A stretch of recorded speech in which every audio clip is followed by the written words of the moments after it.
Hi everyone, welcome to the Parasitology Quick Diagnostic series where we discuss certain parasitic infections and how they manifest using different diagnostic techniques.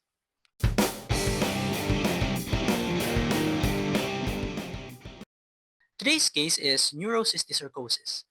Neurocysticercosis is a brain infection from the cysticercus or a specific larval stage of the parasite Taenia solium or the pork tapeworm. A patient may get neurocysticercosis by ingesting the embryonated eggs of Taenia solium. These eggs can be found in the stools of infected humans. Remember, this disease is from ingesting stool-contaminated food or water products, not by ingesting pork meat directly. So our case is a 40-year-old male seen in a hospital in Brazil in 2019. We don't have details of his symptoms, but an MRI was ordered, so we can assume he may be suffering from some neurologic complications. His case was eventually diagnosed as neurocysticercosis. Let's look at his axial T1-weighted MRI scans inferiorly to superiorly or from the jawline area towards the top of his head. This MRI reveals a broad spectrum of neurocysticercosis, showing the parasite at various stages of its life cycle within the brain. The lesions are primarily located where the gray and white matter meet, as well as in the basal ganglia and corpus callosum. All of these cystic lesions are neurocysticercosis. You can see here in the gray matter area and also in the basal ganglia area. As you can see, there are still a lot of cysts here. Most of the lesions are in the vesicular stage. At this point, the parasite is still alive and dormant or quiet. In some of the cysts, you can also see tiny structures, these hyperdense structures here in the middle of the cysts,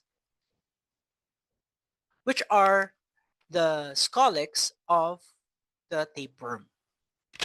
Because the parasite is still alive and does not yet elicit an immune response, there is no evident swelling or edema or inflammation surrounding these cysts. So when we go superiorly, we can still appreciate some more of these cysts dotting the entire brain.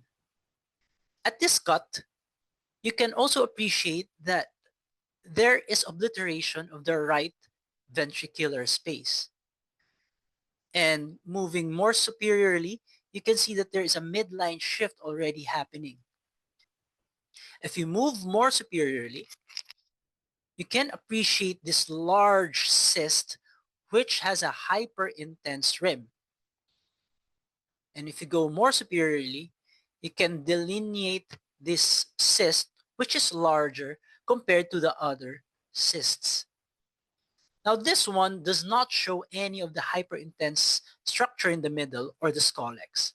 At this point, this stage is already at the early degeneration or the colloidal vesicular stage of the cyst.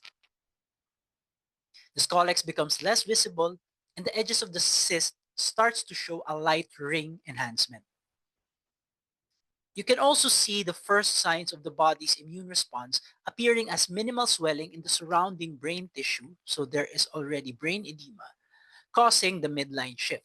And as you can see here, there are areas of hypointensities, which manifests the edema caused by the mass lesion effect or the mass effect of this particular lesion over the brain parenchyma.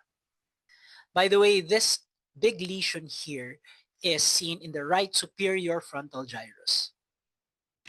If we go further upward or superiorly, we can appreciate the cyst more as well as other cysts, smaller cysts, dotting the superior area of the cerebrum.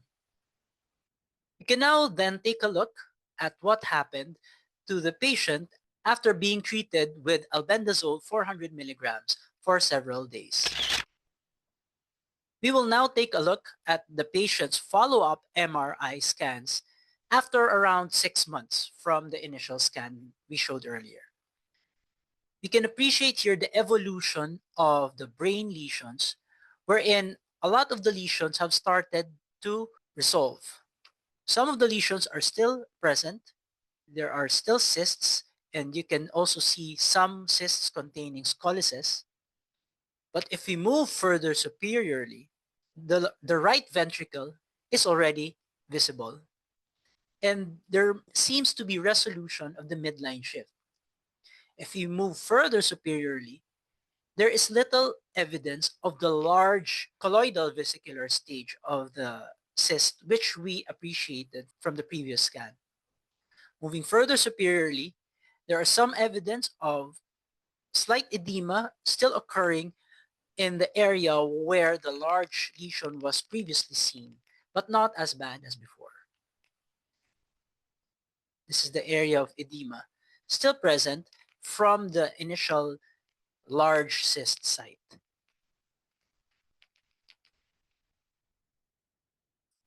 So at this stage, this particular cyst is healing and becoming a nodular calcified stage. This is the end of the road for the parasite. The inflammation is beginning to resolve, and all that remains will be a small calcified scar. There are minor swelling, but eventually it will resolve. Hopefully, with continued treatment, the patient's other cysts also resolve similarly. And that ends this short Parasitology Quick Diagnostics series, Case of Neurocysticercosis.